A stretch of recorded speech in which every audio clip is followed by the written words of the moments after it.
Hi friends, welcome to സാക്ഷി kitchen. ഇന്ന് വന്നിരിക്കുന്ന ഹെൽത്തി സ്നാക്ക് റെസിപ്പി ആയിട്ടാണ്. തയ്യാറാക്കി എടുക്കുന്നത് എങ്ങനെയെന്ന് നോക്കി വരാം.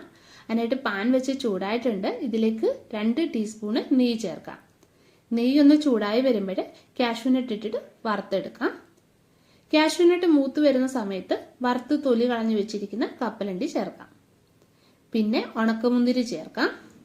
നട്ട്സ് നിങ്ങളുടെ ഇഷ്ടാനുസരണം ചേർക്കാവുന്നതാണ്. അപ്പോൾ ഇത് മൂത്ത് വന്നിട്ടുണ്ട്. ഇതിനി നമുക്ക് എടുത്തു മാറ്റാം. ഇനിയും വേണ്ടത് ശർക്കരപ്പാനിയാണ്. അത് തയ്യാറാക്കാം. അതിനായിട്ടൊരു പാത്രത്തിലേക്ക് 1/2 കപ്പ് ശർക്കര ഇട്ട് കൊടുക്കാം. ഇതിലേക്ക് 1/2 കപ്പ് വെള്ളം കൂടെ ഒഴിച്ചു കൊടുക്കാം. ഇതിനി ഒന്ന് ഉരുക്കിയെടുക്കാം. നട്ട്സ് വറുത്തെടുത്ത സെയിം നെയ്യിലോട്ട് തന്നെ അവല് വറുത്തെടുക്കാം. ഇത് 1 കപ്പ് അവൽ എടുത്തിട്ടുണ്ട്. വെള്ളാവലാണ് എടുത്തിരിക്കുന്നത്. ബ്രൗൺ നിറത്തിലുള്ള അവലുണ്ടെങ്കിൽ അതെടുത്താലും മതിയാകും. അവല് പെട്ടെന്ന് തന്നെ വറുത്ത് കിട്ടും. അപ്പോൾ അവൽ റെഡി ആയിട്ടുണ്ട്. ഇതിലേക്ക് 1/2 കപ്പ് തേങ്ങ ചേർക്കാം.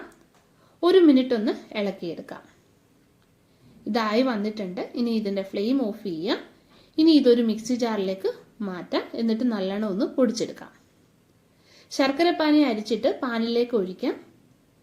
ഇതിലേക്ക് കുറച്ച് ഏലക്കാപ്പൊടി ചേർക്കാം. പിന്നെ ഒരു നുള്ളു ജീരകപ്പൊടി, പിന്നെ സ്വല്പം ഉപ്പ് ചേർക്കാം. നല്ലോണം ഇത് തിളച്ച് വന്നിട്ടുണ്ട്. ഇനി ഇതിന്റെ ഫ്ലെയിം ലോ ആക്കിയിട്ട് നമ്മൾ പൊടിച്ചു വെച്ചിരിക്കുന്ന അവലില്ലേ അത് ചേർത്തിട്ട് നല്ലോണം ഇളക്കിയെടുക്കാം. ശർക്കര വറ്റി വരുമ്പോൾ വറുത്ത് വെച്ചിരിക്കുന്ന നട്ട്സ് ചേർത്ത് ഇളക്കാം. പിന്നെ ഒരു പാത്രത്തിൽ നെയ്യ് പുരട്ടിയിട്ട് ഇതൊന്ന് സെറ്റ് ചെയ്തെടുക്കാം. ഇത് സെറ്റാക്കി എടുത്തിട്ടുണ്ട്. അപ്പോൾ സ്നാക്സ് ഞാൻ തയ്യാറാക്കി എടുത്തിട്ടുണ്ട്. ചെയ്ത് നോക്കുക. ഹെൽത്തി ആയിട്ടുള്ള സ്വീറ്റ് റെസിപ്പിയാണ്. ചെയ്ത് നോക്കിയിട്ട് ഫീഡ്ബാക്ക് കമൻറ്റ് ചെയ്ത് അറിയിക്കുക.